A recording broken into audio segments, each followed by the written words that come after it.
Hello বন্ধুরা, কেমন আছেন সবাই? আশা করি সবাই ভালো আছেন।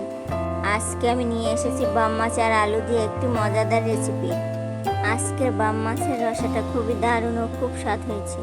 বাম মাছ এইভাবে কষিয়ে রান্না করলে মাংসকেও হার মানিয়ে দেবে। আজকে আমাদের বাজার থেকে অনেকগুলো বড় বড় বাম মাছ এনেছে, তাই আলু দিয়ে আমি কষিয়ে বাম মাছ রান্না করে নিলাম। এইভাবে বাম মাছ কষিয়ে রান্না করে খেয়ে দেখবেন, যে না খাবে সেও খেতে চাইবে।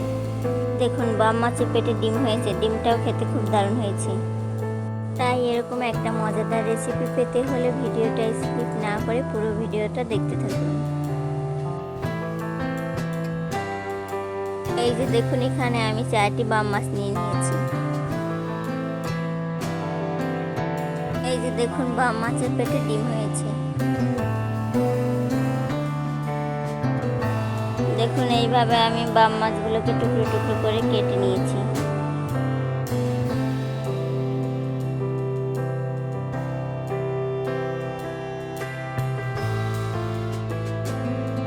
এইখানে আমি নিয়েছি পেঁয়াজ, আদা বাটা, রসুন বাটা, জিরা বাটা, মরিচ বাটা আর পেঁয়াজ বাটা। এইখানে আলু নিয়েছি। মাছের ভিতর দিয়ে দিচ্ছি লবণ আর দিয়ে দিচ্ছি হলুদের গুঁড়া। এখন হাত দিয়ে মাছগুলোকে ভালো করে মেখে নেব।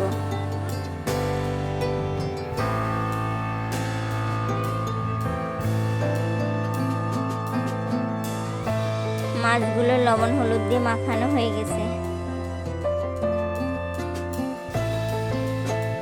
আমি কড়াই চুলায় বসিয়ে দিয়েছি, কড়াই গরম হয়ে গিয়েছে। এখন আমি তেলটা দিয়ে দিচ্ছি।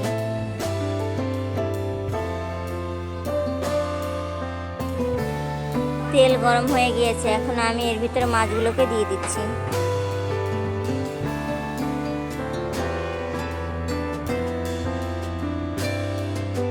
মাছ এক পাশ ভাজা হয়ে গেছে, এখন আমি উল্টিয়ে দেব।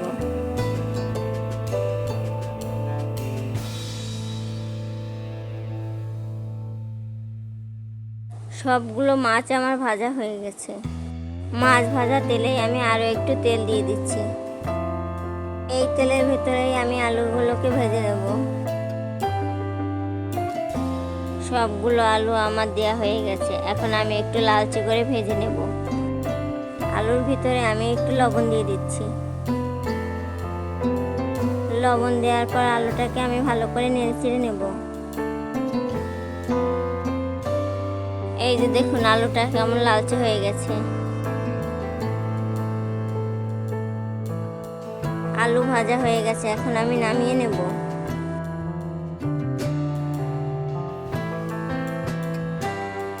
আলু ভাজা তেলের ভিতরেই আমি আরো একটু তেল দিয়ে দিচ্ছি।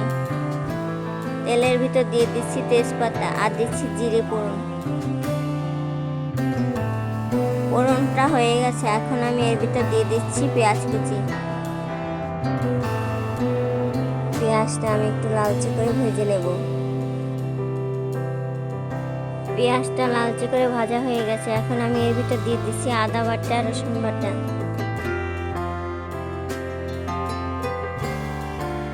দিয়ে দিচ্ছি বেটে রাখা পেঁয়াজ।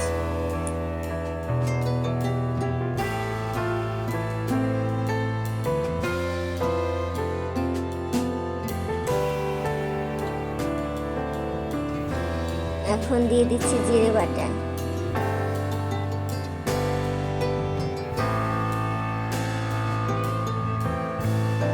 বেটে রাখা মরিচ দিয়ে দিচ্ছি।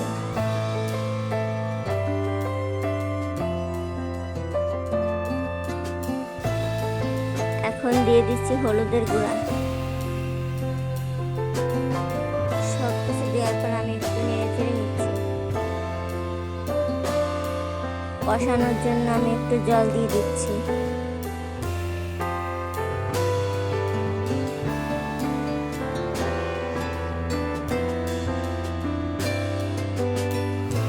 মশলাটাকে ভালো করে কষিয়ে নেব, যাতে মশলার কাঁচা গন্ধ না থাকে।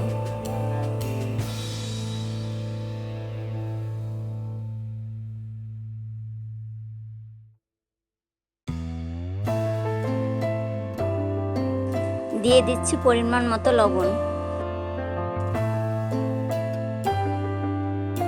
মশলাটাকে আরও কিছুক্ষণ কষিয়ে নেব।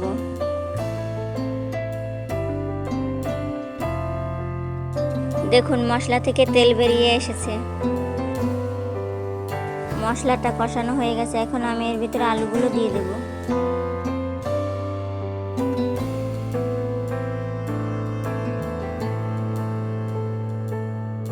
সবগুলো আলু আমার দেওয়া হয়ে গেছে। মশলার সাথে আলুগুলোকে আরো কিছুক্ষণ কষিয়ে নেব।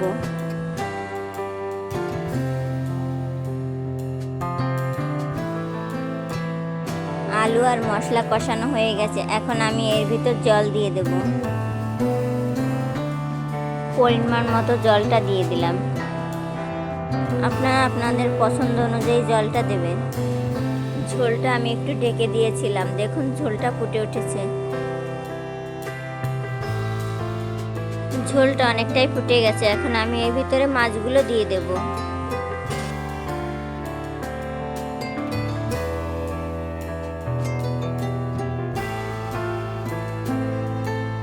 মাছগুলো দিয়ে দেওয়ার পর ঝোলটা আমি আরো একটু ফুটিয়ে নেব। ঢাকনা দিয়ে আমি আর একটু ঢেকে দিচ্ছি।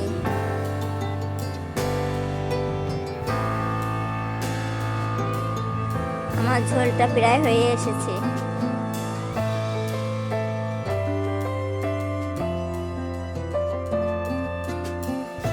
দেখুন আলুগুলো গলে গেছে।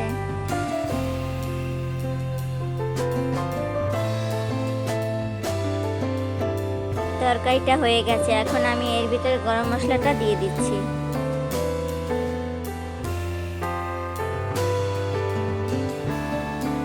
এইভাবে আপনারা বাম মাছ রান্না করে খেয়ে দেখবেন কতটা সুন্দর আর দারুণ হয়।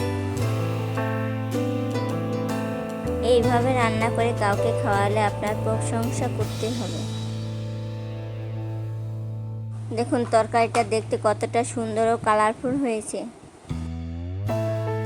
বাম মাছ এইভাবে রান্না করে খেলে দেখবেন মাংসের স্বাদ লাগবে। ছোট থেকে বড় সবারই খুব পছন্দ হবে এই রান্নাটা।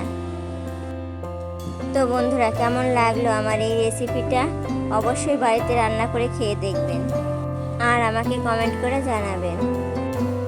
বন্ধুরা, আমার ভিডিওটি ভালো লাগলে অবশ্যই আমাকে লাইক, সাবস্ক্রাইব ও ফলো করে আমার পাশে থাকবেন।